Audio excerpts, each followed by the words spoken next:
Welcome to Co-op Mode. This is the official video game podcast of Secret Friends Unite. I am one of your hosts, Todd Oxtra, joined by the Canadian, the man in the north that actually celebrates the holiday the same time we do, Mark Canadian Carabin. I also think I might be further south than you. You might be. I have to look at the longitude and latitude of the map and of the globe and see where we're at. Hey, how you doing? Good. Well, Mark, we are blessed by a returning member of the co-op team. We've got Space on the couch, and she is ready to join us. This is a hijink-free episode, and we are bringing back LemortaSavage, a.k.a. Savage. How you doing? Hey, how's it going? Glad to be back. It's pretty cool. Well, we're glad to see you. You are far south.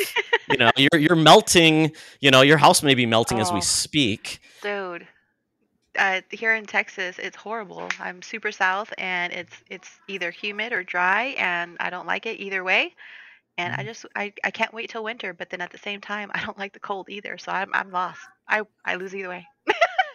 I said I moved to Minnesota because I don't like it hot, and we had 98, 99, and we've had more 90-degree days this summer than ever before. So I'm like, and yeah, we're gonna hit negative like 25 in like 3 months. So Yeah.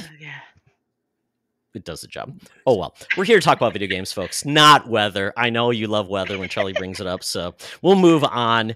Maybe there should be like a weather discussion simulator, kind of like the PC simulate making games. There should be a guy who just, does the weather, like a meteorology game.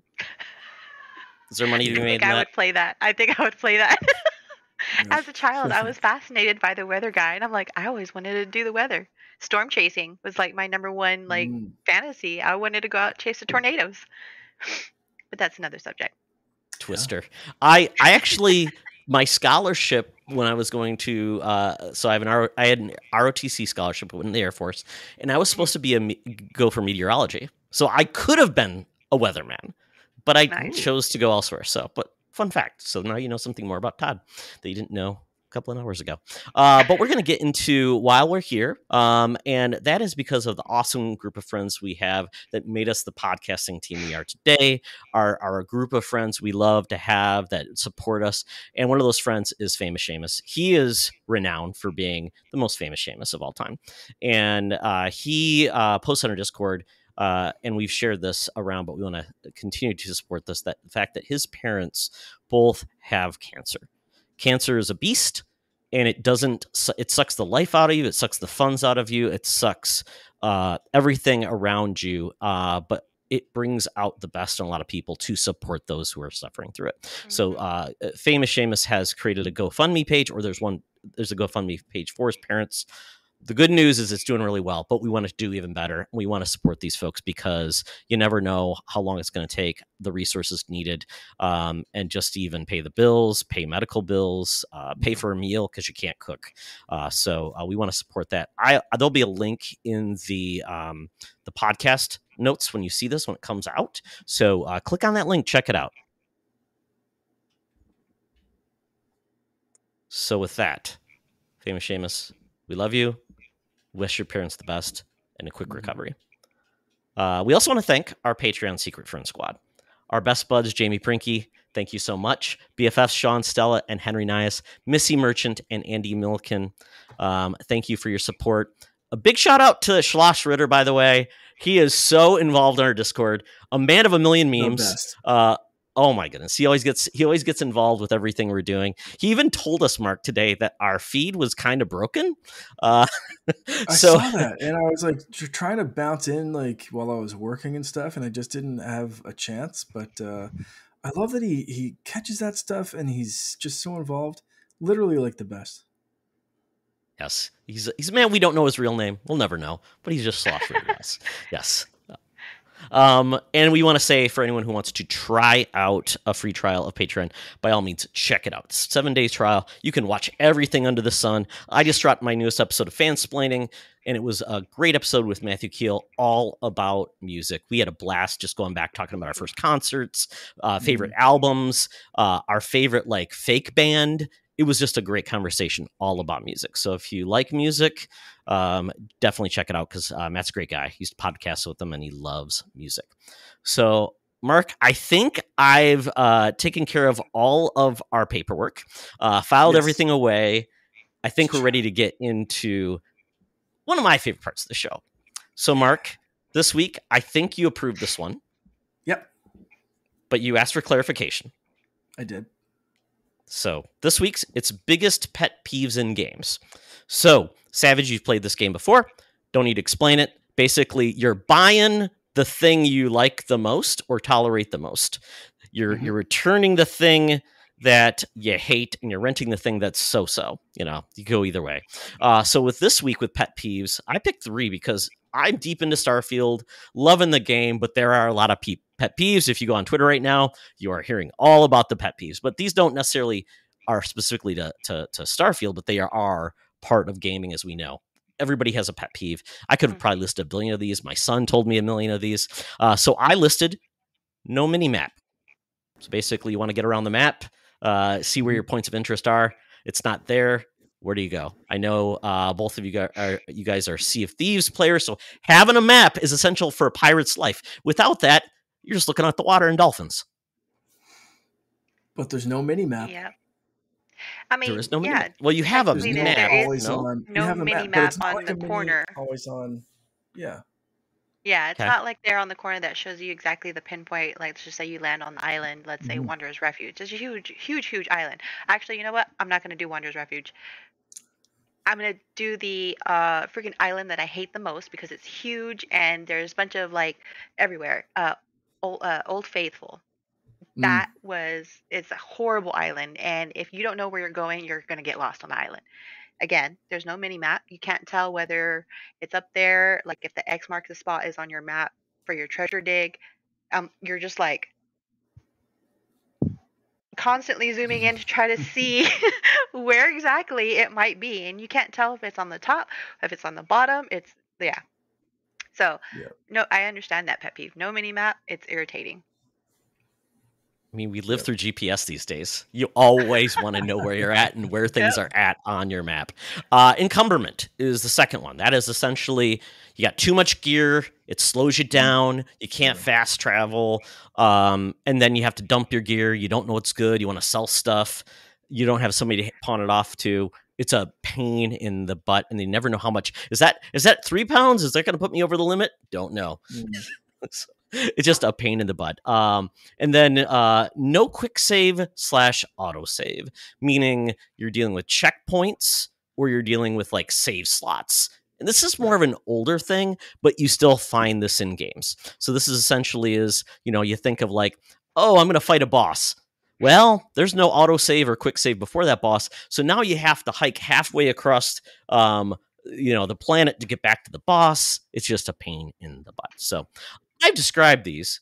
Now I want to hear both of your opinions. So, Savage, what are you buying? What are you renting? What are you returning?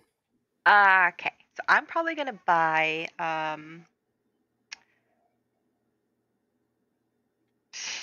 guess. Dang it, it's really hard. This is tough. Okay. There's some good options. Return is the one that you hate the most, right? Just to clarify. Return is the one you hate the most, yes. Okay.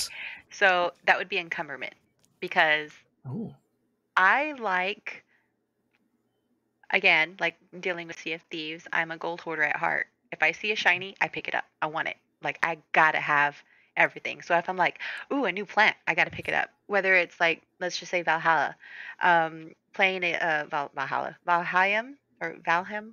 I don't know how you pronounce it. There you go. Whatever.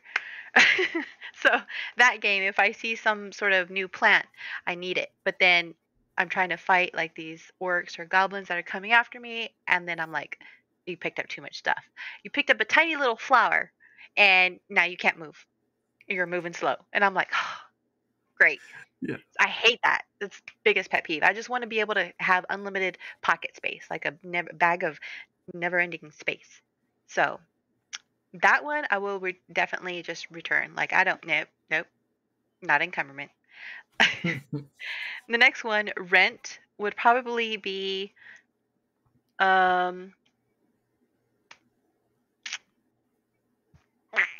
mini map. Because if you play the game often enough, you're gonna get to know like your islands. You're gonna get to know like the secret, cubby spaces or whatever.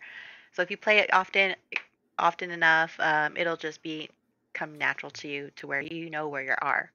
Same like again dealing with Sea of Thieves. I know I'm gonna say Sea of Thieves a lot. Sorry, it's a game I've been playing for It's 5 your years. touch point. Yeah. So, I don't like I'll be able to navigate the seas without even actually having to look at the map down below on my deck. I know just by certain rocks where I'm at on the map. I've played it for 5 years. I've already learned it, so that one's fine. I can deal with that mini map. And then the thing I would probably buy, it would be that quick autosave because I'm the type of person that likes to save their stuff just in case. Because even the game says that it saves it, I will still go back and save it manually myself over what the game actually saved. Just I don't know why. It's just a habit, just in case type thing. So what if I So, said there's no save anywhere? How about that? no save anywhere? Yeah, correct. You can only do checkpoints, or like you have to get a save slot and it's at a specific location. That's fine. Okay. That's fine. Okay. Yeah, I'm like, it's fine. I'll stay up an extra 2 hours just to get to that save point. Because with my squirrel brain, I'm going to be distracted off, and I'm like, oh crap, I got to get to the save point before I can get off the game. I'm not going to bed tonight, I guess. And then husband's like, are you coming to bed? I'm like, okay, just after this, I get to the saving spot there. Just got to beat the boss, hon. That's what I say. 2 hours later. Yep, and you're like, I hope this has a save rest, whatever you put your console to rest. I hope it works, or nobody turns off the system, or swaps out wants to play. Yeah, kind of like the old Nintendo days, right? Mm-hmm. Where you basically had no save, and it's like, oh crap, I gotta leave this thing running all day. Start it all over. Yep. Well, very good. I like those. I like those. Mark. Yeah, this was a tough one. This was a really good, great concept, but also great options. So kudos, Todd. This is a good one. I'm gonna say I'm going to return no quick save or autosave. Like that's the worst one for me because like I just where my life is, like there's at any point that I'm playing anything, I can be like, uh-oh, Finn's trying to jump off the staircase. I should maybe not be playing this right now. So it's like, that's why I love the Xbox Series X so much, is that I can just shut it off and it's just like suspended, saved, like unless it's an online game. Like some games don't do that, and it's always like, I always notice it so much. Whereas like, I've been playing Starfield and it's like I just jump right back into where I was. There's a quick save function. I can save anywhere. If I'm playing Pokemon on my Ambernick or something like that, again, I can either suspend or save it anywhere. That's great for playing old NES games, all that kind of stuff. Like that quick little suspend point is so crucial to how I enjoy games now. Not always the case. I used to like, and that plays into my enjoyment of some games, like the Resident Evil franchise comes to mind. Like that stress of when did I save last? Do I have enough ribbons? Where's the latest kind of thing? Like where's the most recent checkpoint, typewriter, whatever. Like that added to the fear of Resident Evil. So I appreciated that back in the day. But right now, I don't have time for that. Like that's just where I'm at. So I'm gonna return no quick saves because no time. I need my quick saves. I need my suspend points. I'm going to rent encumberment because it's not the worst.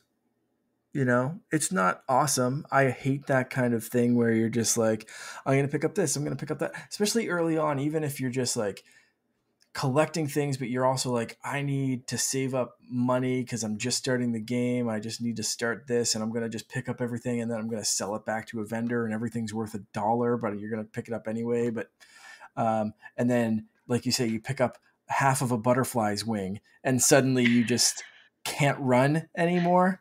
Like, what is that? I'm And carrying it's the dumbest 17 thing that you pick swords. up too. Yeah, right? Here's 3 grains of salt. Sorry, barbarian, you can't run anymore. Then you're doing no. like weight comparisons. Well, that thing's like 5 pounds, and that thing's like 2 pounds, but that thing will probably get me more money. Yeah, yeah, it's horrible. Yeah, it's always a pain in the ass. It's the Sophie's choice of like bad gaming. It's like, oh.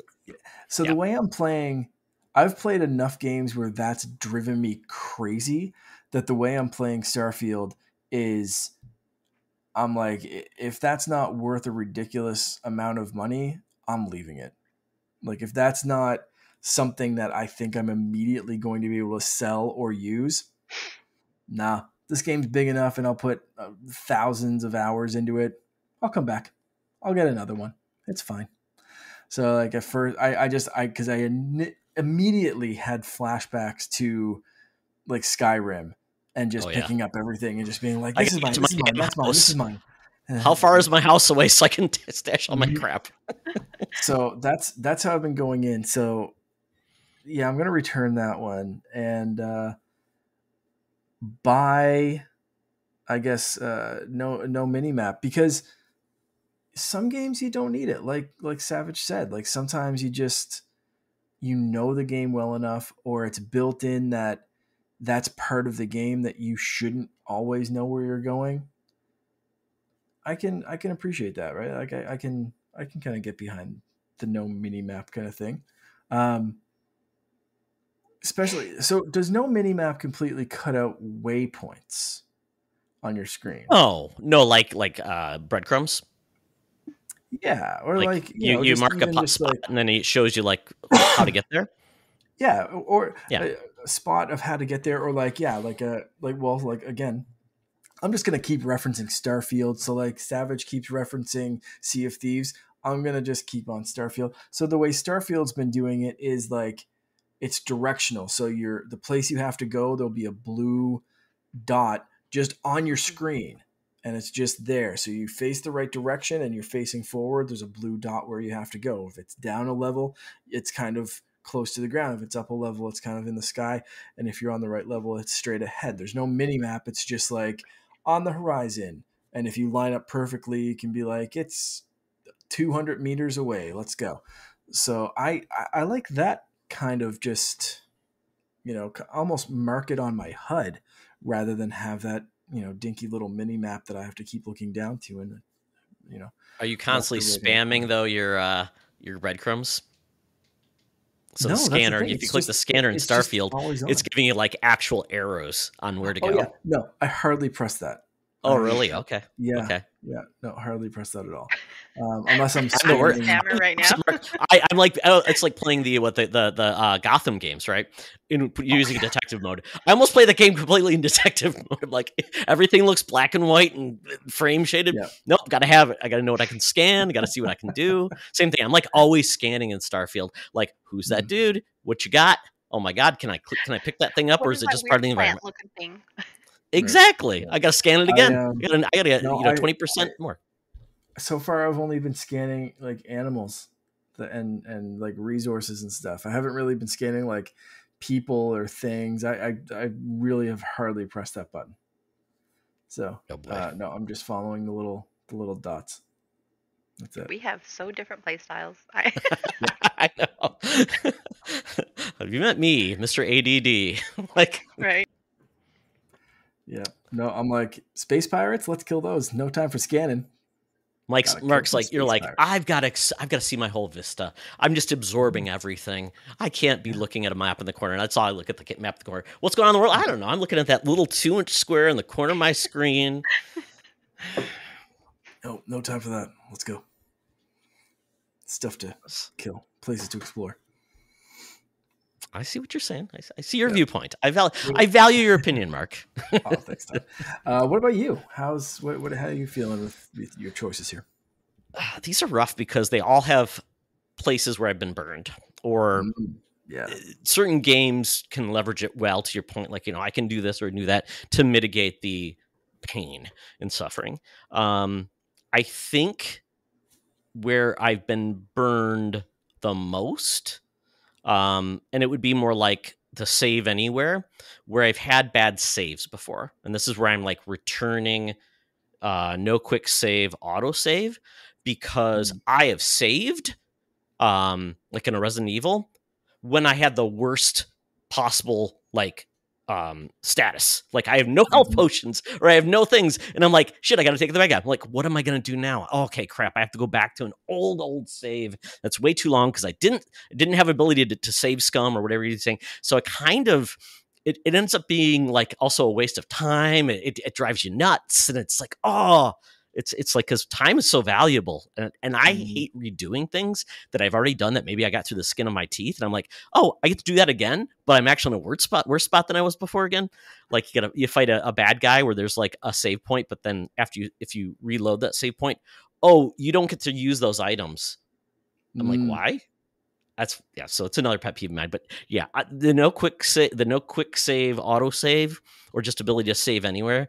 Oh, I'm so glad most games do not, don't have that feature anymore. If you do, if it's part of the design element, but if it's just because they didn't put that in because they're like, we didn't want it to for no reason, then yeah, it's kind of like any of the Souls games where holy cow, there's no save anywhere. You're going to a bonfire. That's your point. It could be 350 miles away from where you're going, and you have to go back and do it again. Oh, horrible.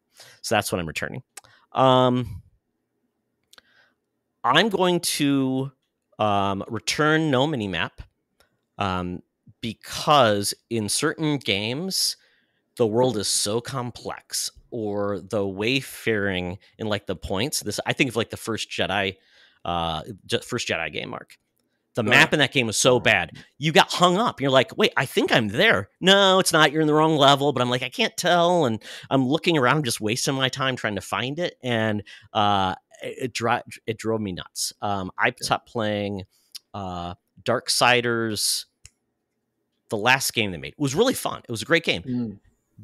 It had like no mini map, so I couldn't tell where I was at. So I didn't know what I explored before either. So I don't like it when, like Diablo, without a mini map, that'd be hella hard because it's such a big area, and you start revealing parts of it, and that's what's great about the mini map. So without a good one, it gets to be very frustrating, especially in a game that's so huge, and you get lost easily. And I am so like, and then I start getting distracted because of my ADD. And then I never get where I'm going. And then I've got, like in Breath of, like in Tears of the Kingdom, Mark, I've got 70 hours in Tears of the Kingdom. I get easily distracted. So I need something to keep me focused. So the mini map really helps. But I also value the fact that you should be enjoying the world, not being looking at the little 2-inch square thing in your map and not enjoying the beautiful artwork, the world it's building, and just exploring and finding something cool. So yeah, that's why I'm returning that, or renting that. Buy encumberment. I've dealt with it. It's a problem, but I can deal with it. I found there's certain ways you can get around that. Like in Starfield, you can load up your companions with crap.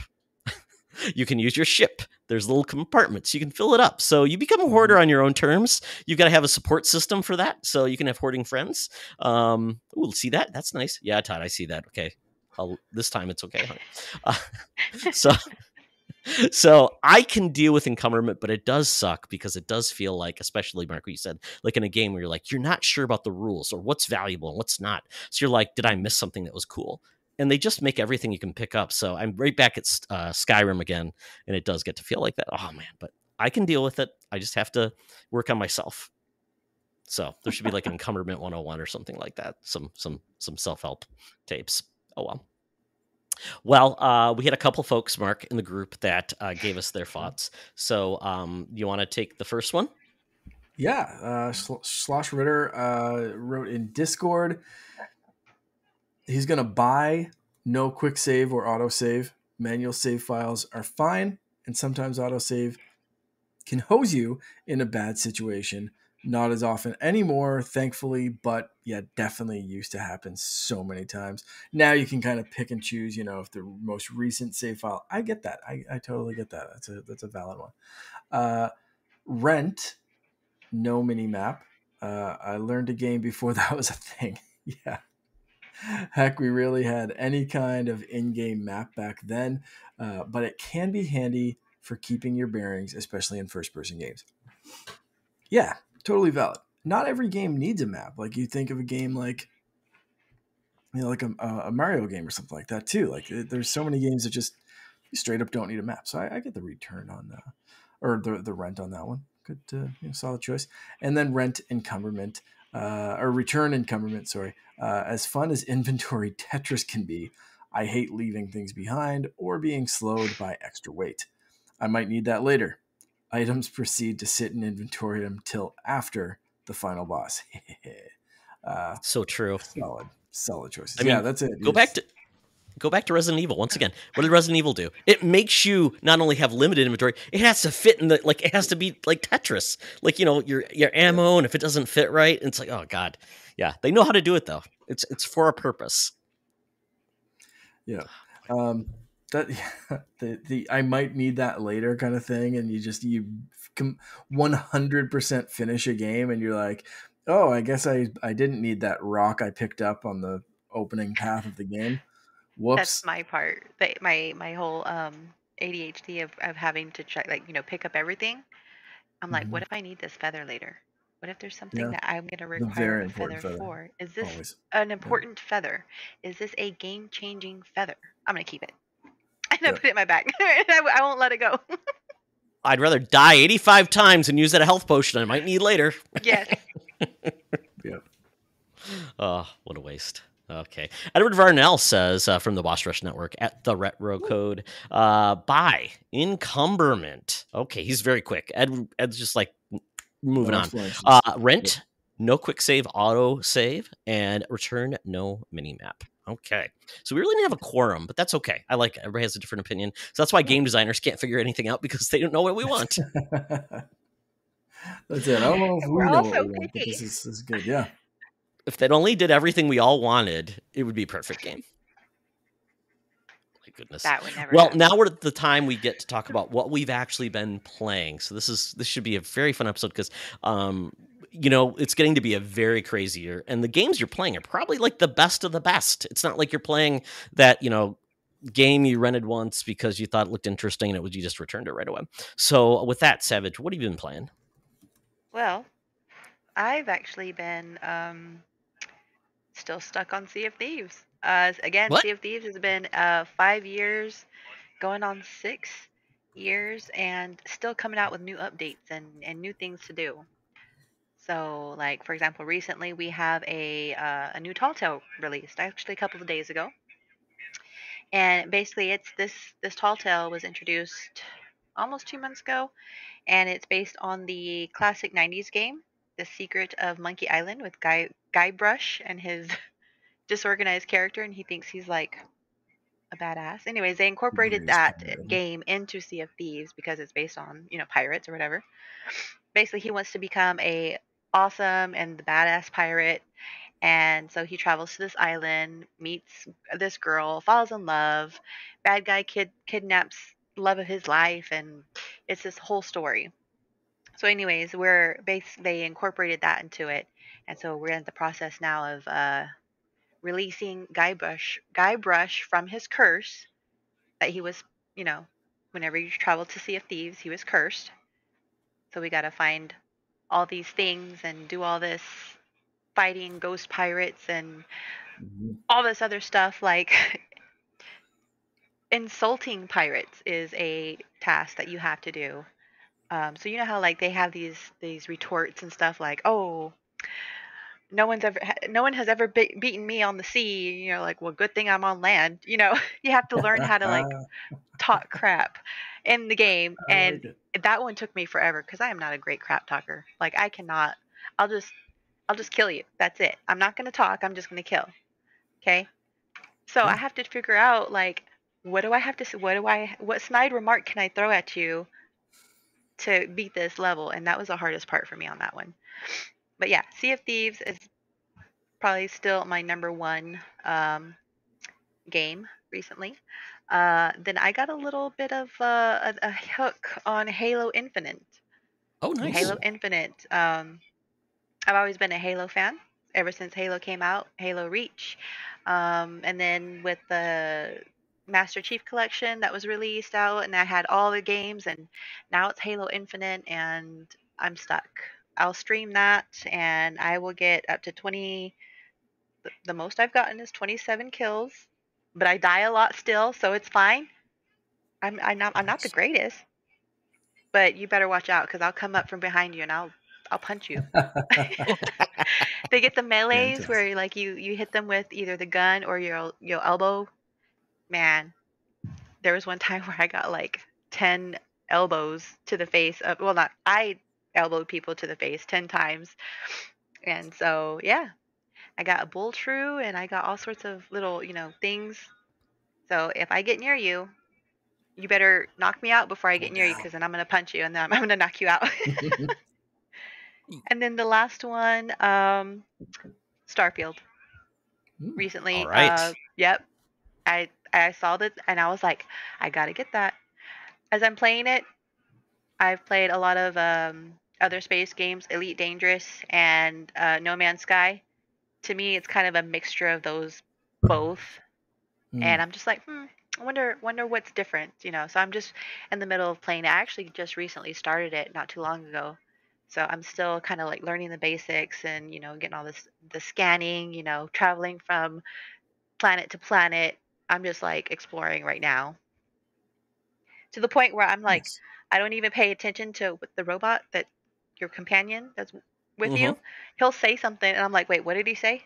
Because I'm distracted at a rock, or Yeah. I'm like, wait, did he say something important that I have? Because I'm like looking at this rock, trying to examine the minerals, what it's made of, all that stuff, and I'm reading, and I'm like, oh, you said something, and I'm like, how do I get him to repeat his dialogue? So I get lost.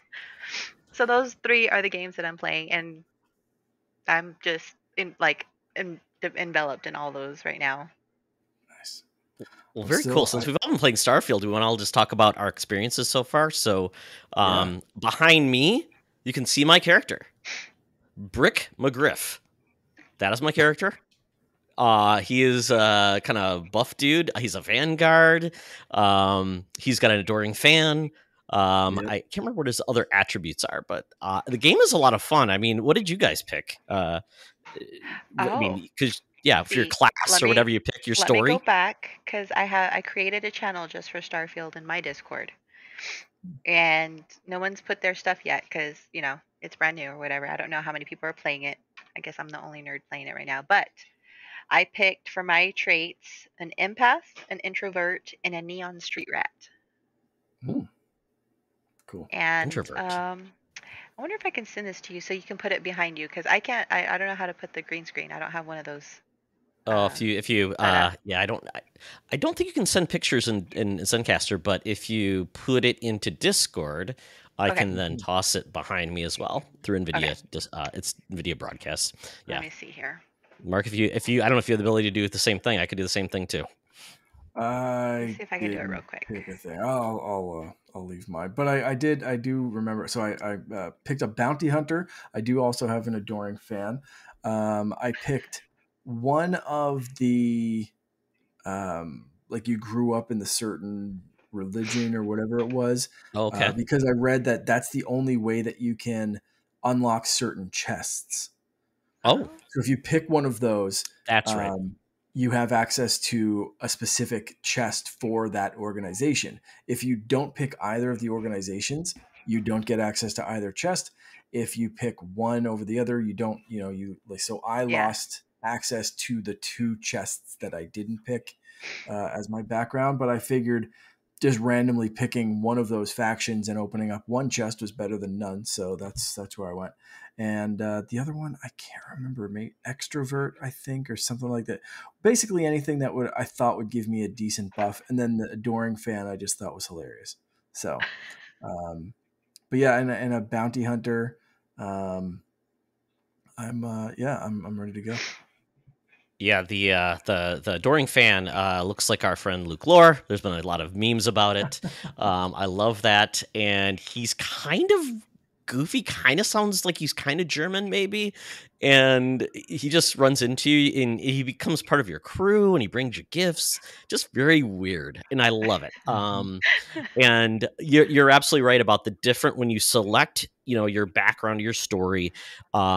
It kind of gives you a pro and a con though, because there's certain things like, oh, you get this, but there's a take from what they give you. So which is kind of fun. I thought the weirdest one was like, you have parents and they love you, but you have to give them 2% of your income every month. I'm like, no, I like money. Sorry, mom and dad, I'm not paying you. somebody was saying there was a story about that where they actually ran into their parents at like a club in space, and your parents try to avoid you, which I thought was so hilarious. It's like, it's kind of crazy that they would do something like that, right? I mean, it was like, oh, yeah, mom and dad are kind of swingers. Oh, that's kind of weird. So, yeah. I didn't want to know that. Yeah, there are certain things you don't want to know about your parents. Like, you know what? When they're in the room, knock. That's all I'm going to say. So with that, there's a lot of different ways you can approach this. You can go straight through the mission and go through your quests, or you can just do whatever you want. Right now, I'm not following the golden path. I've become a vanguard, so I'm kind of like a space cop. And my first mission was amazing because essentially it turned into like a horror film. Like I was an alien. There was a xenomorph that had basically been attacking a colony, and I had helped them. Killed all of the people on the planet, and you had one scientist who was there who wanted to get a specimen of the creature, but she couldn't leave and help you. So it became like a stealth mission, and you can't. I tried attacking the beast once. That went horribly wrong. Like I couldn't do any damage. So they set it up so it kind of felt like an alien film where you're kind of like setting up a trap for the xenomorph. And it was crazy. I loved it. I loved how they pulled it off. I don't know if you've been offered that mission, but it's like, I think the way this game is, I don't think I can spoil anything from you except for the main story, because everybody will have, you'll go to a different planet. You'll find all those different viewpoints. And, what I need to start working on is my backpack or my jetpack or whatever, because I don't want to walk like 8 million yards on a planet after I've seen kind of like, oh, there's not much here. I want some fast travel. So apparently, has anybody unlocked the jetpack so far?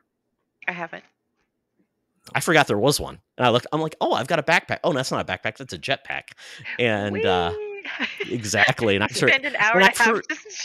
Exactly, just flying around and just looking around. Hey, what I'm going to do? I'm going to throw things. All those rocks you picked up. Yeah, you can throw. Yeah, it's like sightseeing, right?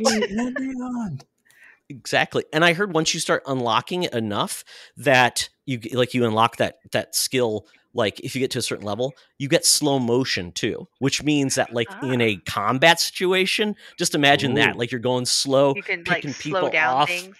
Yes. Yeah, that would be like kind of like a cyberpunk thing. Oh yeah, or like Max Payne, when you're diving slow. Yep. Matrix. That system in Fallout. It's crazy. I mean, I love that you can do any of those things, and they really just allow you to do that. So so far, what's your favorite part of the game? Well, again, I literally just started, so I spent forever creating my character. I was very I went through the whole details, like made sure like the eyes were just perfect. Like, I wanted her to look similar to me. This was as best as I got it. I sent you the picture, by the way. Yes, I will have it up in 1 second. I try to make it look, as much as I could to myself. I added a cool little scar because I think, I was looking at all the scars and there was one above her like right eye. I was like, ooh, I like that. I like the way it looks. It makes me look tough. Makes me look evil. Like, do I really want to mess with her, or do I not? Yeah, definitely not. Right. So, yeah, I barely started. Took off and I landed on the moon, like the nearest moon to this planet that I was on. I can't remember what moon it was. Key something. Hold on. Crete. Oh yeah. So I'm barely like right there at that spot, Hmm. like right at the beginning. Because then like I just take too long to do everything else. I'm taking my time. I've seen people If you're on watching the Twitter. video, you can see Oh Savage's yeah, character that's behind my me. character right there. So check out the video. Nice. So so yeah, I'm taking my time. I've heard like on X Twitter, aka Twitter, people have already beaten the game in like 3 hours of after getting it. I'm just like, no, why? Enjoy the I think game that's as for it is. 3 hours. I think is the current speed run record. Yeah. So I'm Crazy. just like, nope, I can't.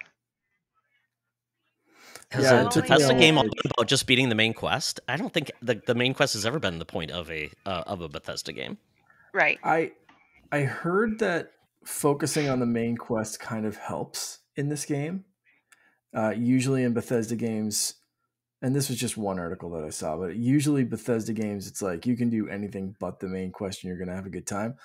But in this one specifically, I can't remember what the reasoning was behind it, but it was basically saying like follow the story, do that, and then come back and And explore explore and do everything. the everything I think else. And that's what because they I did guess tweet you'll it have out. things unlocked. Yeah. Yeah, they So did that's tweet it what out I'm doing. themselves. Yeah, basically golden pathing the game so far as much as I can. Like little tiny bits of exploration, but definitely not in the same way that I used to explore like Skyrim and just be like, okay, pick a direction, let's go. And so it's not a Skyrim feel. It's not a Breath of the Wild or Tears of the Kingdom feel. I'm very much again following those little dots on my radar, following the next story beat, going to this planet, that planet, trying to see what the artifacts are, what the main story beats are, all that kind of stuff, and kind of build up my crew and everything else, and then I'll come back and explore everything. So I'm playing this really differently than I usually play these big open world games, and I don't know exactly why I'm doing it that way, but it was part of that. Part was that article or those things that I saw of like, golden path it, finish the story, and then go crazy. So I'm really enjoying that though, and the character interactions and just how big it is. And I saw something like I think Alana Pierce actually manually flew to one of the planets. I think she was going to Pluto or something like that. And I don't know where her starting point was, but she like flew to the planet and it took 7 hours, and then she phased through the planet or something instead of landing on it or some ridiculous thing like that. So use those quick travel points. Because Apparently Pluto it's doesn't exist. not worth it. Yeah. Pluto's not a planet. Yeah. Dwarf planet. But yeah, so it's, I know people are trying to break the game and all that kind of stuff, but I'm very much just kind of enjoying hopping from planet to planet and seeing all the realistic future tech and that side of things, that it's not all super outlandish. Like I left Mars, but I thought Mars was really interesting because they talked about, they built everything underground immediately. They built the whole colony underground. Everything was underground because you can't really deal with the Martian landscape and no atmosphere and all that kind of stuff that comes with it. So like, yeah, of course you're going to get there and build everything underground because that's the safest place there. So that kind of stuff I'm really enjoying. I'm really kind of digging just the science behind it and how well it's being thought out. It's really, really cool so far. Yeah, it's definitely a game where people have said the game really starts once you finish it, but I've heard also then, but take your time because no one's been very clear to say what happens when you do. They haven't said like, oh, you can still go back and do all the other stuff. Sometimes when you finish a game and it's still open world, things get turned off and you Yeah. you lose an ability to do things. So that's always my fear. It's like, well, if I do that, it's kind of like the game says, are you sure you want to go forward? Because it's It'll like, it'll take this is away where the game's going to end. things to I complete think it. Yeah. Yeah. I think they'd be pretty good at mentioning that, because one of the first things is, you take one of your exploration buddies out, and it basically says up front, like very, very clearly, like, if you do this, she will be part of your party. She will follow you around until you complete this mission. Are you sure you want to do this? So I'm pretty sure, like, if there's something like that in this game, I think we're gonna have a good warning. I think so. If you're finishing some big final thing and it's like, hey, if you do this, you're not going to be able to go finish this, and this, and this. So I hope there's a warning like that. And it seems, even so far, like just a few hours in, I think that's going to be the case. I think they're really cognizant of, like, hey, if you do this, like, shit's locked in. Otherwise, like, choices you make are just choices. It's fine. Everything's fine. I unfortunately made a decision at one point to bring the one woman with me rather than the robot, and I really want the robot because the robot's hilarious. He's pretty high powered. Yeah. The woman is very smart, but she got taken out a couple times by the fauna, I guess, wildlife fauna. I'm like, oh crap! You have to heal her, and you have to use one of your health potions or your health packs to save her. So Kind of annoying. that. It was kind of like you have to give it away. I'm like, Yeah. I want to help you, but I don't want to give away my precious health packs. No, that's asking a lot. Exactly. Aren't you carrying health packs? Pick up some crap, lady. I can't pick up all the crap. You pick up some crap. Right. But it is encumberment. Exactly. I have to. That is like the biggest thing right now. If you're on X or whatever, it's like, why did they do this? I know it's part of Skyrim and that was funny and all that fun stuff, but shouldn't there be like high tech backpacks that essentially, like, it's limitless in space and it weighs nothing? It uses anti gravity. I mean, science in the future should have solved encumberment. Come on, Bethesda. And it just gets that. Especially like weapons. It's like, I don't know if that's a good weapon or a bad weapon. When you look at the ground, there's a weapon there. It doesn't give you any stats. It just says it's a weapon. Or if there's ammo, and it's like, is that the right ammo? I can't tell because there's like 85 different weapons. There's 85 different ammo types. And is that the good version of the one or the bad one? I can't tell. It's not colored differently, or it has like a big, this is a good one, Todd, get the purple. I mean, so it's kind of like Borderlands. If you've ever played Borderlands before, there are a billion weapons. And it's almost like you're always in a map or in a menu because you're like, well, which weapon do I really want? This one's kind of good, and I can't really tell. And yeah, it's not good for me. It's not good for Todd. But I'm very excited about where this game is going. The some characters are fantastic, and other characters you run into them, like you see the dead eyes, and there's like a weird disconnect between the emotion of how they're talking versus what's on their face. And it's like, I'm like, I can't tell if you're just like on a drug or something because you're coming off very flat from your appearance. And the eyes just kind of follow you around. It's very weird. On space drugs. Yeah. But so far, I just think this game is really cool. I'm enjoying it. And it's definitely different than in regards to combat than Fallout because you had VATS. This one's a little bit different. It's not like Skyrim, obviously, where it's more melee focused. So I'm excited to see where this goes. And there is if you got the premium version or the free version, earlier version, there's an expansion for this game that I'm like, we need more already. I mean, it's probably something story focused, which is cool because they've done that before with Fallout games. So I'm very excited to see where this goes. Is this going to be a game where you guys are just like, I'm all in, I'm going to finish this game and nothing gets in the way? Or will this be a game you're going to put down when another game comes out, like Mario Wonder or something else, Assassin's Creed, whatever, another episode of Sea of Thieves, Monkey Island comes out. How are you guys going to balance this? Because it's a big game. That's a good question. Just depending on... Your son obviously has an opinion on this. Mom! Yeah, the only thing that I actually would probably do is if I'm at a point in the story where it's kind of at a lull and I'm just at the point where I'm like exploring and something else comes out, like an update, like for example, later on this month, I want to say like on the 29th of September, Cyberpunk is going to be coming out with an Right. expansion on their Cyberpunk Yeah. 2077. I've been dying. I can't wait. Of course, you know what happened with Cyberpunk when it first came out. A lot of people have their doubts, but Mm-hmm. I'm there. I'm ready for it. So if I'm at a lull here in Starfield and don't have anything scheduled for Sea of Thieves coming up, again, it's all about scheduling. So I'm just like, I'll play it by ear, and then if I have time, I'll drop this one for a little bit, play that one, come back. You know, I bounce around. Starfield doesn't have Idris Elba, so there you go. Yeah. Or Keanu. That's true. I like it with Keanu, Eldris. I'm gonna choose Keanu. Okay. Oh, okay. I like it. I'm kind of similar. Yeah.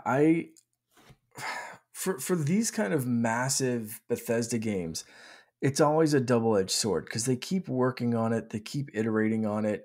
If you played Skyrim when it first came out versus you can download it now and it's Xbox Series enhanced, it's the best it's ever been. Playing Starfield in 5 years is going to be a much better experience. Hell, playing it in probably 6 months is going to be a much better experience. That's just kind of gaming in general. I mean, we just got a patch. I think it already dropped, or it might be dropping this week for Jedi Survivor, that improves performance mode, locks it in on consoles at more like a smoother kind of 60 frames per second, adds some stuff to PC. So it's, that's kind of gaming, but Bethesda games are even more so. So I can already imagine, just based on what Todd was saying, like being able to look at a gun and see that comparison breakout menu before you pick it up. Is this better than what I'm rocking right now? I'm sure they can add those kind of things and make these quality of life improvements so the game's going to be a better experience to play it. So with that kind of thing in mind, I'm going to put hundreds of hours into this game, but I'm not going to force myself not to play other things just to focus on this, because I know if I come back to this game in 6 months, in a year, in 2 years, hopefully I'll be able to finish most of the main story or the main story completely or whatever, and then come back and just kind of pick and choose where I'm going to go, what I'm going to explore, all that kind of stuff. But I'm going to do that later. So that's another reason why I'm really kind of trying to golden path this as much as I can while still having fun and exploring a little bit. But that's kind of my thought, is let's get this out of the way. There's so much coming up. Mario Wonder, Assassin's Creed. There's other things that I still like. I was playing Starfield before we started recording, but I also played a couple of matches of Fortnite tonight because there was a couple of things that I wanted to do. So even immediately after release, I was still like, yeah, let's play that. I played some Battletoads Double Dragon on the Amberneck this weekend. I was comparing like Battletoads. the NES and the Super Nintendo versions of both of those games, and showing playing it with my cousin. You're kind of like passing it back and forth. So there's always something that's going to distract me, but I'm not afraid of that when the game's like 5,000 hours long.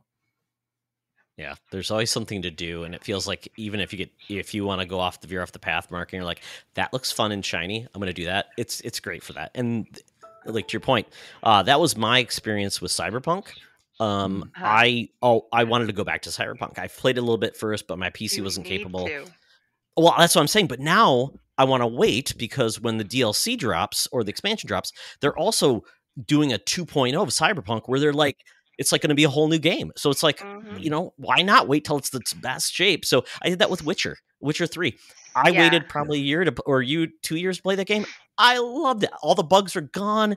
It was amazing. They tweaked it. All of the expansions were out. I'm like, there's no bad thing. And like, so I think if I don't finish it this year, I'm not going to be like, well, if I didn't finish it, I can't give it a score or can't get to a certain level of like, game of the year for me, because I think if you get so much out of it, it can be your favorite game, and you don't have to finish it. So I think that's a fair evaluation. That's the exact point I want to hit. Can I call this my game of the year or not? and then I'm happy. And it's a really hard choice to pick game of the year, your favorite one out of the whole entire year that came out. Again, with the Sea of Thieves, I've been playing that for 5 years, going on 6.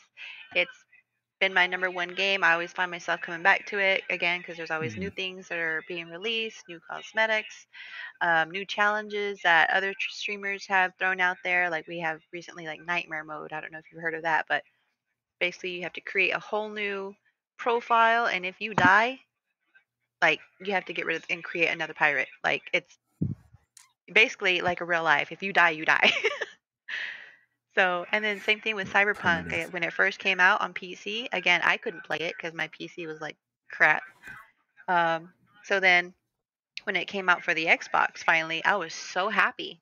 And from that time frame that it was released onto the PC versus whenever it was released on Xbox, they had fixed so many glitches and so many things that the people were complaining about, as far as like, I can't finish this mission because then she gets stuck, blah blah blah.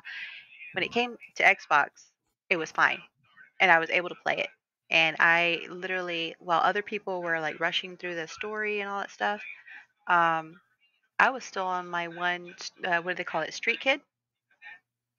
Just taking my sweet time, exploring the city, finding things, little, knickknacks here and there, and getting money as much as I could. And then when they released the information, the announcement of the new expansion that's coming out, I was like, ooh, this is going to be interesting.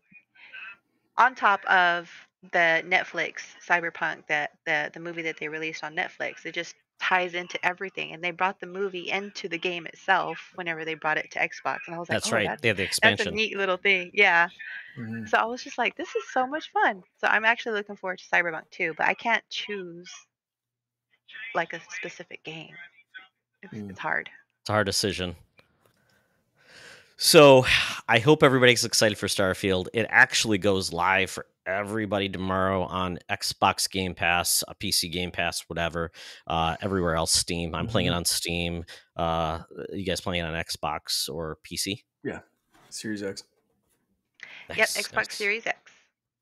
And I'm happy I'm playing it on Steam because my son, because we share Game Pass, we can't play at the same time on Game Pass because they don't allow you to. So he'll play it on Game Pass either on Xbox or PC, and I can play it on Steam. Came with my my CPU, so it was great. So I can play there. I just wish they had cross save between Steam and Xbox PC, but they don't yet. So we'll see how that goes. But I'm having a great time with my new PC. So it's 60 frames per second, baby. Woo! Loving it. Nice. Oh, well, I know it's a great time to be a overpriced PC gamer, as they would say. So, Mark, what have you got else beyond the World of Stars? Well, I mentioned my Ambermic comparison, and really that's it. I did not game as much this long weekend as I hoped to, which usually happens with me anyway. But there are a couple of videos that I posted last week that if you haven't checked them out, go check them out. The first one is Outright Games. I'm an Outright Games ambassador. I've talked about their games plenty of times on this show, and I'll continue to do so as they release great family-oriented stuff. So that's like the Paw Patrol games. Paw Patrol Racing is one of Finn's favorites. But they sent a little like care package. So I got like a water bottle, a new hoodie and a hat, a little like mouse pad thing, like just like dad size or kid size. No, like dad size, but Finn definitely stole a bunch of stuff and was just like, I don't know where the water bottle. How dare he steal things for kid games? I did put the hoodie on him, and it looked like a dress, and the arms were just hilariously long. But he did take the hat for a little while, so he enjoyed that. The other thing that I got was the 8BitDo brand new microcontroller. So if you haven't seen the video for this one, if you haven't seen any photos, it is a tiny, tiny little controller, like half the size or not even quite, a little bit bigger than, or a little smaller than like a Joy-Con. It is very small. It is, yeah. Did you see my face? Tiny. I was like, it's. Do you like carpal tunnel syndrome, like kids? I was about to say used to this, and then the way you're describing it, this is like a vape, and I'm like, yeah, it's smaller tiny. than that. It is Smaller than a not for Joy-Con. me. It's like there's my AirPod Pro case. Like it's a little bit bigger than this. I should have grabbed it before, but it's in another room, so I'm not going to run. But it is not for me. It is for Finn, who is 3 and very interested in the games that I've been playing. He loves playing along, and I love, especially again, outright games for those kind of modes where it's auto drive, it's auto play, auto steer, all that kind of stuff. There's kid friendly modes, and I got this for him for those. So you can play basically anything on Switch that you can play with a single Joy-Con. So like things like Mario Kart, Super Mario Brothers U, all that kind of stuff will play perfectly with this controller. So we played through Super Mario Brothers U. I was Mario, he was Nabbit, and we got through the level. His first ever time playing, and it's a perfect Finn-sized controller. If you've ever played with a Joy-Con, the buttons on this, because I had to test it out myself, the buttons on this are better spaced than a Joy-Con. So if you feel really, really cramped on a Joy-Con, it's not by much. You can see it in the video that I posted. So check Instagram if you want to see that. So it's not significantly more spaced out than a Joy-Con, but like it's a little bit more comfortable for adult hands. But again, not for me. It was like $20, and it's got a D-pad too, which makes it really nice versus little buttons. Yeah. So it's a D-pad. It's but it has both shoulder buttons. Like it literally has everything except the sticks that you would need to play a Switch game. But Finn was so happy playing Super Mario. I'm going to go into Super Mario Maker 2 and make some stages for him. Great idea. Just some very simple. And this is the way I started with my nephews, of just making simple stages, like one with like literally one gap that they have to jump over. You jump over the gap, you hit the end of the stage, it celebrates, and you're great. Another one with like 1 or 2 enemies, and just kind of gradually build those up. And I'm sure I still have some of those saved, but if not, I'm going to just build up some stages for Finn and just let him kind of like learn the mechanics of games and play that way. So again, it was just one of those things where it was like, this is so cheap that I have to get it. And it's perfect, like 3-year-old hand sized. I probably won't use it in any significant way myself, but it was totally worth getting just to see his face, and his unboxing is hilarious because he unboxed the thing. And it's really neat. 8BitDo makes some great stuff. It instantly seamlessly connected to my Switch. It's really good. So great product. It's nice. And if you're looking for something that's kind of like a Joy-Con but has a better D-pad, check it out. Mark, I recommend showing Finn or let him play some of the music levels in Super Mario Brothers that people have made. Those are so much fun, and they're like no difficulty. It's just make music, and that's a ton of fun. Yeah, absolutely. Yeah, I think he's going to really enjoy that game, some of that game. Obviously not the more complex levels and stuff, but he shouldn't play Logan's levels. Let him play the really easy. I made a few levels that it's man, my friends and I, like, we used to just make the toughest levels that it was like pixel perfect jumps, and that we just spend our lunch hours at work and stuff just making these levels, like passing the Switch back and forth and just being like, you can't make this. Yes, I can. Exactly, because you can't post it until you beat it. So somebody had to beat it. Yeah. That's the no troll mode. Yeah, exactly. So that's basically what I've been up to. What about yourself? Just giving you a status on the game that I will probably be playing forever is Tears of the Kingdom. I have like 65 hours in this game now. I finally beat the Water Temple. Logan has been my Sherpa and also taunting me because he's like, "Hey, I didn't do that." But what he did help me do is get the Master Sword. All I will say, I won't give away how you get the Master Sword, Mark, but holy crap. Unless you know how to get the Master Sword, you ain't finding the Master Sword. And even getting it, like Logan was like, "Oh, it's usually there. Oh my God." And then And then when he did, he's like, Dad, don't screw it up, because you can screw it up once you get to the Master Sword. And that's when you want to get the Master Sword, make sure you look cool, because it's ultimately that moment where you look cool. And if you look like a doofus, like your stuff doesn't match, you look goofy, you're kind of like just like dad mode. You're like, oh, my stuff doesn't look good, but I'm fully protected. I'm totally practical dad. I'm wearing a fanny pack, and my shirt's buttoned all the way up, and I got a pocket protector. So he helped me find the Master Sword. Master Sword is really cool because in this game, you can fuse things to it. Which makes it even better. So it's like the Master Sword's awesome, and you can do this. It's very cool. So that made it fun, and just finding it was really interesting. The game has, I think, a much better story so far. Find all of the memories, though. I love how you find the memories in this game, which are the story moments. It's not like, oh, remember that picture of that tree? Find that tree, and then you'll do it. I'm like, what? No, it's like crop circles, which is just so weird, but it's so much fun. So I think I am going to golden path the rest of this.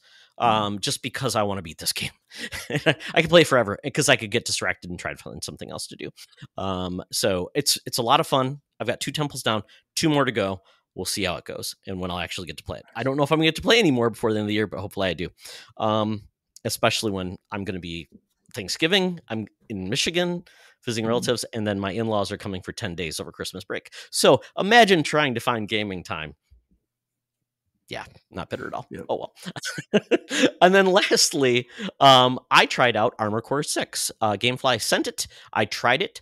This game is, if you're into just an all-on mech fighting game from software with lots of difficulty, but it's more of a straightforward game. You have weapons, you have save points, you have these big bosses. It's a lot of fun, and there's a lot of customizability between your mechs, and it's a lot of fun. You get like a sword, and you get all these missiles, heavy guns. You can get tank treads, and this like your jetpack. You can fly forever in the air, and it's like you have just this cool vista. It's a beautiful looking game, performs great, but I knew that this is a game that would not be for me from a difficulty perspective. It's very difficult. That's why Logan is now on a couch behind me. That's what he's playing right now. And he was showing me the second boss. I'm like, ain't no way in hell I can do it. It's almost like one of those shoot shmups where it's like there's a billion bullet hells coming at you, and it's all the missiles. He's like, Dad, I can't do this. I'm like, yeah, it's not for me, but it's a cool game. So if you're looking for something different, and that is like a great palate cleanser for like a Starfield, Armored Core 6, it's very cool, but definitely not for me from a difficulty perspective, but it was fun to play when I did. Yeah, if Logan's like, I can't do this, like, who has a chance? Come on. Is it free on Game Pass? Do you have to buy it? No, Steam? It's a $60 game. That's why I have GameFly. Okay. I'm like probably the only people on the planet that has GameFly. For like $15 a month, I can get any new game. They ship it to me, play it. Yeah, so that's how I'm going to play Mortal Kombat. That's how I'm going to play a few other games, and it's so much better because I don't have to love a game. I can just try it and enjoy it. So, yeah. Oh well, that is what we've been gaming, folks. Now it's time to get into the bonus round. So the bonus round is kind of playing into, this is one of the best years in gaming, and anticipation for a game, and does it actually pay off? With so many games announced 5 years from now, 6 years from now, we know we're not getting the next like Elder Scrolls for like 10 years, but they showed a screen, Metroid Prime 4. They showed a screen. People are really anxious for that game. I remember when Breath of the Wild was coming out, people were so anxious for that game, and they were so anticipated, they didn't know what to know, and they changed that game multiple times. Breath of the Wild, Tears of the Kingdom. What was that going to be? People were anxious, didn't know. So some games become Tears of the Kingdom. Some games become Duke Nukem Forever or 3D. Is that the Duke Nukem one? Some games just don't pan out. So with that, I wanted 12 years in the making. Oh God! And they changed 85 different engines. Just killed it like that. No. Oh. I think people, babies, people were married, had babies, went to college, retired, and, were buried during the making of that game. They were aged, yeah, it took 25 years off your life. But with that, my question to both of you, what game had you most obsessed for every detail up to launch? It was your anticipated game, regardless if it turned out or not. What was that game? You want me to go first? Sure. Shockingly, not Sea of Thieves. Mine actually was Hogwarts Legacy. Oh yeah. Okay. Hogwarts Legacy. The Harry Potter series in general. Um, basically came out when I was a kid, back in the 1990 98, the books itself. I read through all the books front and back multiple times, and then like several years later the movies came out, and then I was obsessed with the movies because what they brought was my imagination. What I saw in my head from reading the books, they brought it on screen. And Mm-hmm. then 10 years, 12 years later, they announced Hogwarts Legacy, and I'm like, that is my facial expression. Oh my god. I Mm-hmm. couldn't get enough of it. And then the way they described the world itself, it was open world concept. You can go in and explore the dark forest and the forbidden forest, and it was just like wow. When it came out, I was super excited. It did for me. It did live up to the hype because the Hogwarts house and the school of witchcraft and wizardry, what you see in the movies, what you see in your head when they describe everything is what exactly you saw Mm. on the game itself. And I was like just mesmerized about all the detail that they put in and everything like that. So Hogwarts Legacy was my most anticipated video game, and then all the other stuff happened. I'm not going to Yeah. talk about Well, it. it's funny about that game because you think about all the other Harry Potter games that came before it were essentially just like, oh, They were just like, it's at least it's Harry Potter at least. But they none yeah, of them like really nailed anything great, right? they didn't get Quidditch, they didn't get the characters, they didn't really get the whole vibe to it. But this one, Mm. when it came out and it hit, everybody was like, "Whoa!" Because the Hogwarts school itself was so full of detail, and anything Mm. that you came up to was able to interact with just like you would like in real life. If you've ever been to Universal Studios, anything that you had, if you bought an interactive wand over there, that's basically how the game was. You could wave your wand and something would flash, like, oh, like I gotta Mm. go look over here and check it out. Like it was it was just immaculate. And so I don't know, I love that game, and I still do. I'm actually shockingly, because I'm a squirrel brain. I jump from game to game, and I pick it up whenever I'm in a mood or whatever. So I recently got back into Hogwarts, and I'm barely finishing my first run through of the game itself. Like I have not yet completed Nice. the. What? Yes, like I'm in Hufflepuff. I started and I'm not yet done because I'm taking my sweet time and trying Wow. to do everything and explore everything and see everything because that's how I am. I'm just like, ooh, look at the shiny rock. Ooh, look at these cute little flowers that look like little horns. Burr, burr, burr, burr, burr. So Don't I'm wait. just That's awesome. You've got so many animals you need to breed too. It's just yes. going to take up half your The time. animals Um, itself, I've captured a few animals, but I have not yet like gone to the point of breeding or anything like that. I'm just like, no, I'm gonna go and fight all the camps of the goblins first, and then they're like, oh well, you got to test out your broom, and I'm like racing, and then there's so much other stuff to do. I'm just like, okay. And I'm the type of person that, like, especially during with the broom races, the trials that they have, I if I don't beat it, I will do it again, and I will do it Mm. again, and I will do it again until I get fast enough to where I can beat their time, and then I do it again one more time to see if I can beat my own time. So I take my time when playing games. I don't rush into them, and it's ridiculous because I have like 50 million games that I've started, and I don't think I'll ever finish them. I have plenty of games. Just ask my no husband. He's like, shame. no more games. No more Mm. games until you finish at Don't least one. don't call it a pile of shame. Call it a Yep. collection. That way, it's Yeah. something you That's it. revere, you appreciate, but you're But not shamed by its yeah. existence. But then I still Yeah. play them. Like I still Sure. like I'll take my time to come back and play, several days of worth of, gameplay, and then I'm like, "Oh, okay, well, I feel like a Halo session now." And I'll play, 2 or 3 days of Halo and, Mm. go back and forth. Mark, how many hours did Loren play of Hogwarts? All of them. All of them. She just actually tonight finished 100% run And I'm talking everything, 100% finished. Every collection, every potion, every animal, whatever. If there's 100% of something that you can do, she did that tonight and just finished it. Maybe 2 hours ago. As of See, this I'm time. barely finishing and getting my demiguise statues. Mm. What? I Oh have my 2 more goodness. demiguise statues that I cannot get to. And every time Yeah, I she, get near one, she says it. Mine now, demiguise. I can't get it. Like, I'm like, why Mhm. can't I open the door? Oh, my wife always loved it when I was doing the revelio. Like, really? She's heard it a billion times. All the spells. Revelio. Revelio. Exactly. I'm doing it constantly. I'm like, oh yeah, I'm bad about that. I'm like, yeah, Let I me make love sure I this don't miss castle. anything.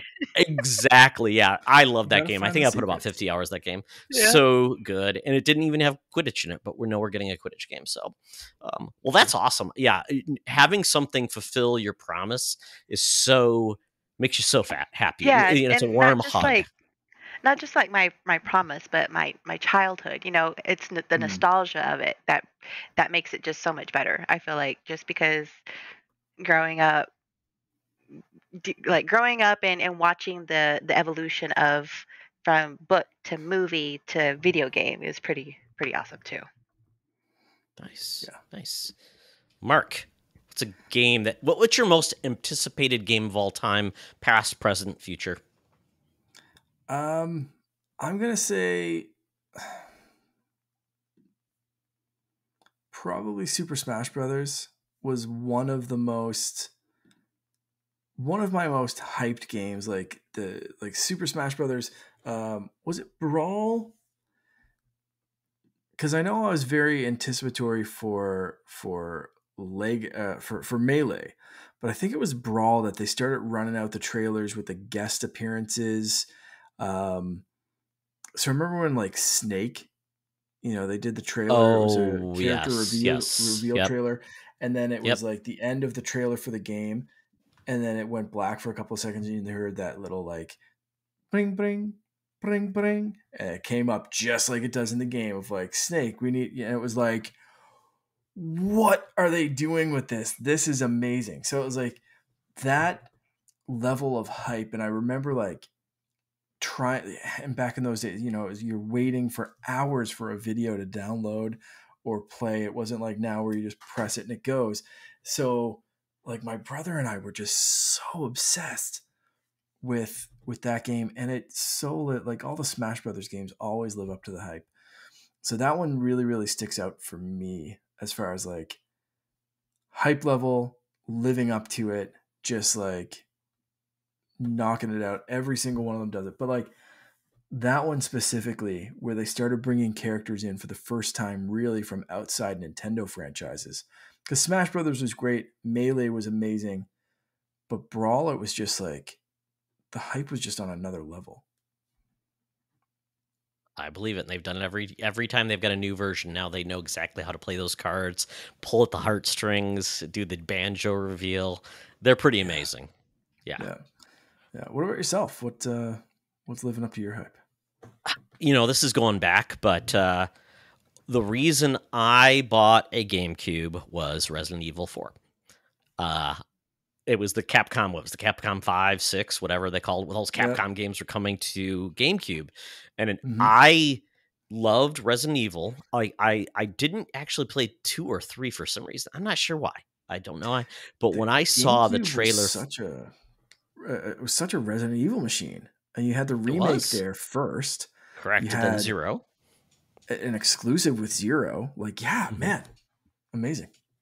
It was crazy. And then we get to see what modern Resident Evil has become now because of that game. I mean, and apparently that wasn't the first Resident Evil 4. Like they made a game that was more traditional and things like that. And then they scrapped it. Mikami, I believe, is the creator of RE4. And I mean, just it blew me away. Just the visuals and the control mechanisms. It kind of got rid of all the clunk, and it really made it more of a joy to play, not just a joy to enjoy the environment, but you were always struggling with the controls, the tank controls, and the limited like things we talked about, with the limited inventory, the ribbon and things like that. It just blew me away when I saw that village, when they showed that like little demo of the village people and they're like crazy and you're trying to escape. I'm like, I just could not stop. And that was the reason I bought the GameCube. It wasn't for Zelda. It wasn't for Mario. I loved all those other things, but it was Resident Evil 4. So that game, and wow, it just blew me away. And then eventually they announced, it's coming to PlayStation 2. But I didn't care. I loved it so much. A while later, I ate it up. Oh, yeah. I think it was like a year or two later. The GameCube was dying and they needed more I was like, we need some sales, so let's do this. But yeah, great game, reinvention of the series. And really, yeah, that game lived up to the hype for me. But I was worried and it didn't let me down. And that was those days where you had very little video online. I think at that point, IGN was really coming along with getting some video out there before YouTube really came about. When you would watch this, like going to work was great because if you had a high speed connection at work, like I did, I could watch cool stuff. It was great. So yeah, it was definitely Resident Evil 4 for me. Nice. Yeah. So now we're going to go what games lived up to the hype. So we talked about, I guess, have we already covered that? Because you talked about Hogwarts Legacy that lived up the hype. Mark, you talked about Smash Brothers. I talked about, Resident Evil 4. They all did, which is great. So what's a game that didn't live up to the hype? That was kind of like you're so in, and then you see the review score. Or you see the video, you're like, oh, that does not look good. Oh boy, but I'm gonna try it. But I'm not mad. I'm just disappointed. So, is there a game for either of you that were like, oh boy, can we have a do-over?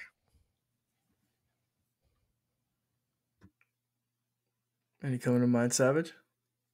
So you're like racking your brain. I know. I'm just trying to, because like typically with the games that I play, like I'll read about them first, and then I don't buy them right away. I wait till I see other people buy them and then check out the reviews. And if majority of the reviews are like, that's such a great game, then I'll buy it because I'm like, all right, somebody's already like tried it for me. They already like it. Let's see.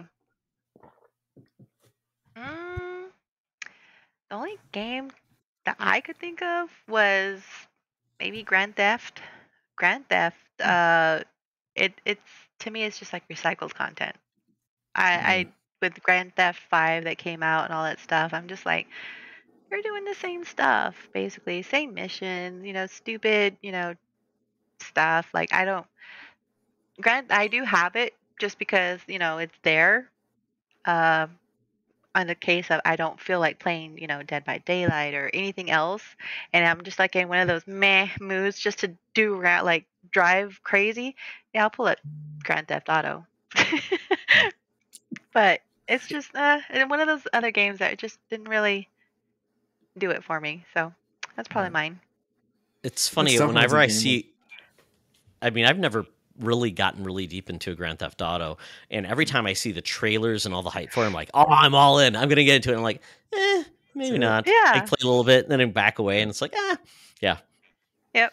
Yeah. That's basically how it is. Yeah. It's just like the same old recycled stuff, the same, like the stories, different characters, the missions they're okay, but in the end, like, and I don't know if it's just because the map itself, it's a decent sized map, yes, but you can't interact with a lot of things. And I think that's for me, like, because I'm more of an adventurer. I like to go things and poke and prod and look around and all that, and it's very closed off. There's only certain things that you can look at throughout the whole thing. Yeah. So, for sure. Mark, what about you? For me, two come to mind. One of them is going to be very controversial, but I remember being like super hyped. And this is like the time when this happened. So like IGN was just becoming a thing. It was, I think even back in those days, it was still N64.com and then evolved into IGN64 and then just IGN. But like back in the N64.com days, my brother and I got weirdly obsessed with a game called Buck Bumble. What about now? It's time to rock with the biggity buck bumble.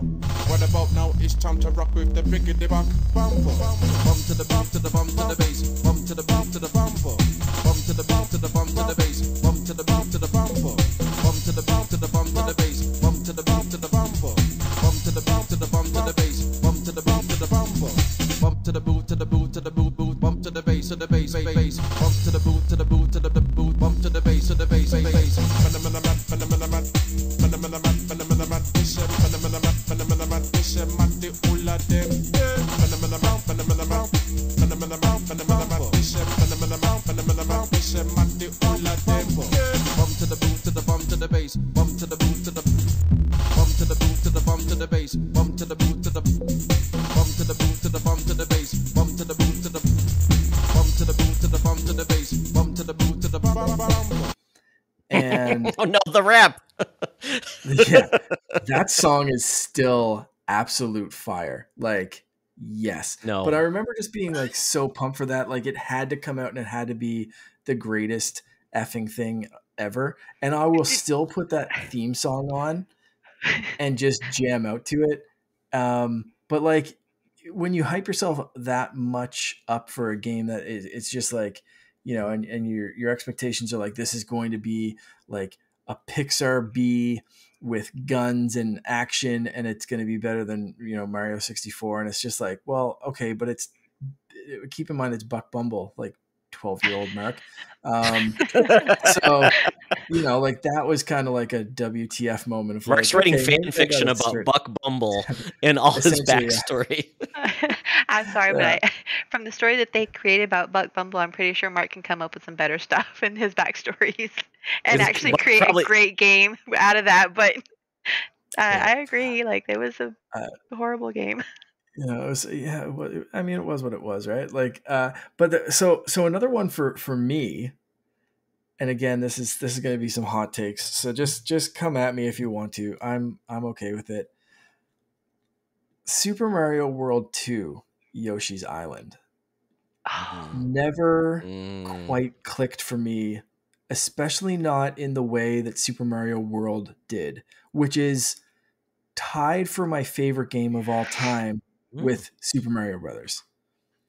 So the original Super Mario Brothers and Super Mario World, top 2 games of all time, either tied for number 1 or go back and forth between 1 and 2, but they are instant always favorites. And the crying baby mixed with controlling Yoshi mixed with just like not targeting what I wanted, the targeting, just everything was, I got what they were trying. I got they were trying something different, but don't call it, I think it was calling it Super Mario World and then not, you know, if they just called it like, I appreciate the Yoshi games for what they are. If they just called this Yoshi's Island, great, awesome. But my hype level and expectation were set for a traditional Super Mario Brothers game in some sense of like power-ups and running through stages as Mario, like every other Mario game has kind of delivered before and after for the most part. That was one of the first ones where I was just like, I get they're trying something different here, but like, nah. And this is a follow-up Here's to like a baby Mario. Right. But it was even back in that day, it was still like Super Mario World was like my favorite game ever. And I remember that kind of disappointment of like, no, this is not for me. Like my question is why the creators decided to turn Mario and Luigi into babies though. Like, we were kids itself. Right. Why did they try to like revert it back to like infanthood? Like, we're right. Just, I mean, don't get me wrong, the idea, maybe if it was a full-grown Mario riding a full-grown Yoshi, you know, Yoshi's a dinosaur. We all know that. Just was Miyamoto having kids at that point? Maybe he was like, I gotta take care of these damn kids, and they keep getting eaten by dinosaurs. Somebody steal my kid, and he's crying. So weird. I don't know. And I do appreciate that game. I like going back to play that game, but I can't, even now, I can't hold it up to the standard of Super Mario World. I have to think of it as a Yoshi game rather than a Mario game. Yeah. And then I can go and enjoy it. And I've played through that game a couple of times, and it's always just like, okay, cool. This is like the first Yoshi game. And then I go and play like Yoshi's Story or whatever. And it's just like, okay, now I can enjoy it. That's neat. So I do have one more before we move on to someone else. And that's an emotional roller coaster that was the Zelda Space World 2000 demo of the super realistic Zelda game that we were kind of promised, or not even promised, but like shown as a tech demo, and everyone assumed it was a promise of like, you are getting this as a follow-up from Ocarina and Majora's Mask, and it's going to be super realistic. It's going to be pushing what the GameCube can do, which was the most powerful console at the time, and this was just going to like rock your world. And we saw this thing and it's fighting a giant spider, and it was like, oh my God, I can't believe this is real. And then we got a picture like a year or two later of Wind Waker, and it was like, excuse me, what in the Pixar loving fudge did you just do to my super realistic? But then Nintendo, being Nintendo, was like, shut up and just give me your money. And I was like, okay, you're gonna like it. Burn me. And then freaking Wind Waker is, there we go. I've got a Wind Waker tattoo for a game that I was like, why are they doing this to me? Like, one of the best games ever made. But at the time, I remember just being like, Nintendo is snorting lines and it's for babies, Mark. Doing some craziness. Yeah. Let me see that tattoo again. They put babies in my Zelda game. It's Yoshi Island all over again. Yeah.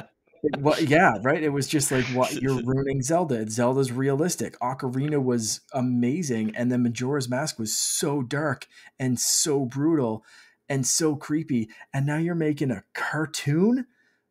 What? Yeah. After showing us this Space World demo of a giant spider? 180 from what they were doing already. Yeah. But then it comes out and it's like one of the best games ever made. And it's like, okay, fine. And that's the point where I was just like, Nintendo, do what you want, man. I trust you. You got my money. It's fine. Fool me once, you got me. Fool me twice. I believe you. Just, yep. Okay. Cool. You want to make a gardening game about alien things that you throw at giant Pikmin? Let's go. 4 of them. What amazing franchise! Like, just you got these weird furries on an island, and they build houses. It'll sell 32 million copies, and it did. Mortgage simulator with trash pandas. Let's sign me up, Nintendo. I just okay. I trust you. Let's get another COVID in the house, and let's sell another 32 million copies. So weird. But that was one of those games when you said like the anticipated games. I remember like that hype roller coaster of Space World, Wind Waker, hate, love, tragedy, amazingness, perfect gameness. Just always sticks out to me. Todd, what do you? This is gonna. Well, I have 2. One is gonna break Mark's heart, but the other one is not gonna break anybody's heart. Red Dead Redemption 2. I really enjoyed Red Dead. I really loved Undead Nightmare, and then we got Red Dead Redemption 2, which I know it's acclaimed, and I can't say the game is bad, but it's almost like they took all the fun out of it and said, you need to brush your horse. And then you need to, like, it's going to take you forever to look through a drawer to get stuff. It's like they went too deep. I mean, everything I saw about the game looks amazing. It looks like a Tarantino Western, and it's awesome. And oh my God, it's so beautiful. And then they open the game, like, I'm riding my horse through snow and it's taken me like 18 hours. And this is the opening. It's beautiful and all, but man, this is some indulgent, director stuff. And then I just had to give up. I'm just not finding the fun. I get the beauty and the attention to detail. I totally do. But for me, I just could not find the fun in the game to keep me playing. I'd rather it be a 3-hour cutscene movie and totally love it than, oh God, what am I doing next? Oh, this is going to take 15 hours to get to a place, and my horse is going to die of syphilis, and I'm going to cry. And what was your horse doing? I don't know. It's probably a side mission. Listen, little lady, it gets real lonely out in the wilderness. I got tired of looking in drawers for penicillin. I gave up. 13 hours later, couldn't find it. It wasn't on my mini map. That was funny. So, I was going to say that one too. Like Red Dead Redemption, like I loved the part 1, part 2. I was just like doesn't have the same vibe. It takes forever to go anywhere, to do anything. Yeah, scenery is great. I agree with you. It was pretty. I was like, I can do a screenshot of it and use that as like a desktop background. But again, I was gonna tell you that one too. I was like, eh. And the reviews Yeah, also, like the reviews were horrible. People are like, why? And I yeah. think they just Some try to people make it a love little bit more. I think they try to make it a little bit more. Because you know how you said pet your horse and all that stuff. They where there's a word for it, like a Simmy. exactly. It's Okay, there it too goes. immersive. Simlish. It's, They try to make it more simlish. I don't know, like The Sims, basically. I get yeah, frustrated. it's too deep in the details for you to Yeah. just really accomplish what you need to do. I mean, it's kind of like, well, what if Starfield was all about trying to wax your spaceship, but you didn't have the right wax, and you had to go find some more wax, and then it took you 13 hours to wax your ship, but then you realized you had a scratch in it, and you had to go get some buff out. That's kind of what it turned into. It's like, Yeah. oh God, I've fallen down so I know I piss off people. So we're gonna move on to another one. I'm just gonna piss off Mark, and that game would be Anthem. I love BioWare. I love Mass Effect. I get it. Oh my God. I wanted to love Anthem so much. I'm like, oh my God, it's Iron Man with Mass Effect. This is going to be amazing. They always get the character development, the storytelling so well. And then adding everything they learned from Mass Effect plus these mechanics, it's going to be awesome. And then I essentially got through like the first 2 missions and I'm like, it's like a live service game and I don't love it. These missions feel empty and the stuff I get and I can't put my gear on until I go back and it's like, oh, and I know the game improved over time.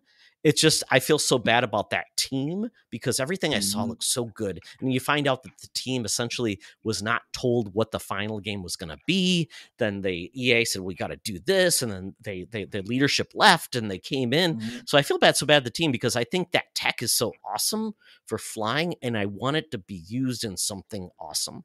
I know we're getting I think we're getting an Iron Man game. Are we getting an Iron Man game? Yeah. From EA? So. Okay. Yeah. Use that tech. But anybody that has like flying mechs, use that tech. But so disappointing. I was hoping it was going to be amazing. I thought it was going to take everything with Mass Effect and add like that action element. And I thought it was going to be amazing. Just did not do it for me. And I know, Mark, it helped you through a bad time in your life. And I'm glad you had it. It just did nothing for me. Yeah. No, I funny enough, I was talking to someone about Anthem like maybe a month ago, if that. And I was just like, yeah, that one kind of helped me through like a dark time, but like I can still appreciate that it wasn't good. Like I just needed like a suit of armor around me and that game gave me that. But like aside from just being able to fly around and kind of escape what was going on in my life, like yeah, that game obviously had some glaring problems. And you mentioned Iron Man and it just reminded me of like the Avengers too. Like that game it was like, oh, they're finally doing an Avengers game. And then we saw the art style and the gameplay and everything else. And it was just like, why are any of these decisions being made? Like the hype train got derailed almost before it could get chugging for the Avengers game. But Anthem I thought had a fighting chance. But yeah, the same kind of fate, really. Yeah. Did you ever check out the other game? Oh, was it not the Avengers? Guardians of the Galaxy game. I loved that. Oh, I loved that game. It was so You liked it? fantastic. Okay, I guess I didn't like the art style because it wasn't like. Oh, I totally get that. Similar to the actual Marvel because of course copyright and whatnot, but I don't know. I just didn't like it.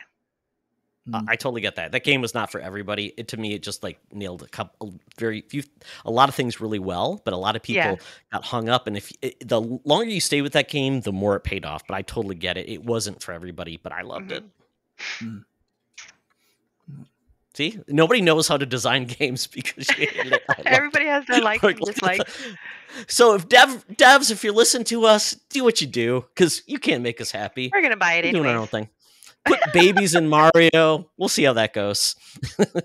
Babies and everything. Make a cartoon Link. Nobody cares. Yeah. No. Super deformed creatures. Why not? Oh well. Didn't want to end on a sad note because you know what? This year I think the hype is played out. I think most games are delivering, and we're in a great time for games. All the games we're seeing that are coming out, like Mario Wonder, I think that direct for that looks so cool and so fun. And then Spider-Man looks like it's going to be hype. I mean, I hope nothing disappoints us this year because we've had such a great year. My goodness. Absolutely. Oh, well. Yeah. So that is it for the show. But before we leave, Savage, tell people where they can check you out. And once again, thank you for joining us. Oh, no problem. It's always a blast here. Where you can find me is all on social media, like Facebook and Twitter, or X. I don't know what to call it anymore. The Twitter thing, the bird. Instagram is all LemortaSavage. So if you look up LemortaSavage anywhere, I'm the only one that pops up. So it's pretty cool. Excellent. Keep doing that awesome stuff you do will do. in Sea of Thieves. And if anybody needs someone to take them through it, I just need an Uber in Sea of Thieves. That's all I need. I need somebody to drive my ship for me, take me around. I call up an Uber, take me where I'm going, then I'll go my stuff. So that's all I need. But yeah. No, exactly. For real though, like if you ever want to pick up Sea of Thieves, look me up, because I think at this point I've probably trained, not really trained, but kind of shown the ropes and kind of gotten them all hooked up and addicted to Sea of Thieves themselves. I probably like maybe 6 people already, and each one have gotten their pirate level, pirate legend status, and we're there. They took off, and I'm like, all right, next, let's go. Come Always on, looking for new let me show Padawans. you. Let me show you the cool stuff. That's awesome. Yeah. So follow Savage, learn all about Sea of Thieves, and she'll help you out. She's all there, and she has some awesome videos. So check her out, and she streams as well on Twitch. So there you go. Mark, where can people find you? You can find me everywhere as _Canardian. I'm not over on X as much, but I still check it out. But you can find me on Instagram, TikTok, and Threads, and of course, hanging out in the Secret Friends Unite Discord channel. And every once in a while, I always see what's going on. I'm so bad at Discord because I'm part of a bunch of Discords, including Savage's. But I always just like pop in the channels every day and read what's going on. But I so rarely like contribute to other channels that it's just like I'm just like one of those lurkers that everyone hates, and it's just like I gotta get better at that. See, in my channel, I don't mind those people. Like, we only have, like, in mine, like, maybe 75 people, but majority of my people are married. They have kids. They have full-time jobs. They're doing all sorts of stuff. And that's what I put in. Like, hey, we're not very active. We're there, and we know, I see you.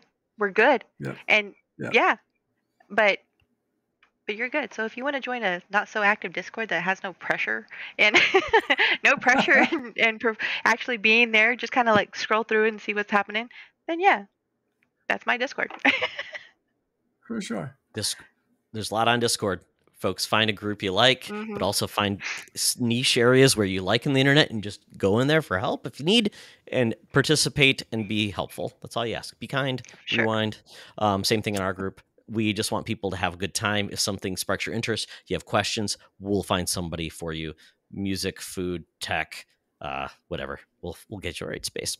So myself at Toxtra on X, also on Threads, which I'm trying to do better on, and also on Instagram, trying to do better there as well. And also Secret Friends Unite. All of the Discord is the great place to find us. Our Patreon, find us there as well. Get a free trial. Check it out, guys, and share with your friends. So with that, thank you, Savage. Thank you, Mark. And as always, it's always better to game together. This podcast is part of the Secret Friends Unite podcasting network. Visit secretfriendsunite.com for more great shows, articles, news, reviews, and more. Secret Friends Unite podcasts are available on Apple, Google, Spotify, and other podcast services around the world. If you'd like to be part of the conversation, you can join us on Facebook or our new Discord server, or follow at Secret Friends U on Twitter. Please subscribe to Secret Friends Unite on YouTube and visit our merch store at tpublic.com. Just search Secret Friends Unite. Thanks for listening.